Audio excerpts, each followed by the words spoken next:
പറഞ്ഞതിനും അപ്പുറം അന്തിമ പോരാട്ടത്തിന്റെ കാഹളമാണ് നമ്മുടെ ചെവികളിൽ മാറ്റൊല്ലിക്കൊള്ളുന്നത്. അമ്മരാജ്യത്തിന്റെ മോചനത്തിനായി നാം കൊടുക്കേണ്ട വില സ്വജീവനാണെങ്കിൽ ഈ ഭൂമിയിൽ നമ്മൾ അഭിമാനത്തോടെ രക്തസാക്ഷികളാകും.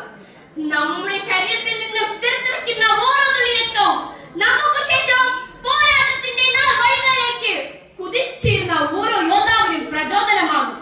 സാമ്രാജ്യത്വ അധിനിവേശത്തിൽ ഇറങ്ങിക്കൊടുക്കാത്തൊരു മനസ്സ് ചാൻസിക്കും അതിന്റെ ഭരണാധികാരിയായ റാണി ലക്ഷ്മിബായിക്കും ഉണ്ടെന്ന് അവരറിയട്ടെ. ഞാൻ ദേഷ്യം നയിച്ചു വെക്കേ.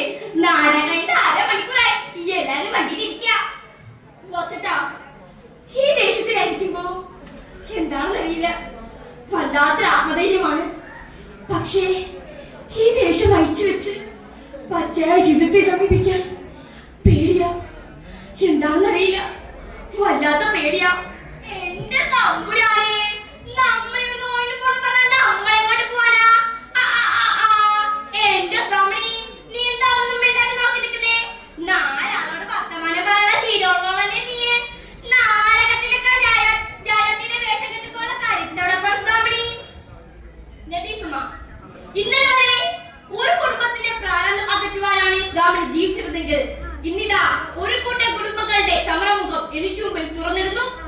അവർക്ക് വേണ്ടത് സുധാമണിയല്ല, ചാൻസുറാണിയെ അല്ലെങ്കിൽ സിംഹഗർജനം നടത്തുന്ന ഒരു കഥാപാത്രത്തെ. സുധാമണിയെ, സ്വാമിയെ, ആ മോളിനടുത്ത് വാ. പുറമ്പോക്ക് ഭൂമിയിൽ ജനിക്കുന്നതാണ് നമ്മൾ.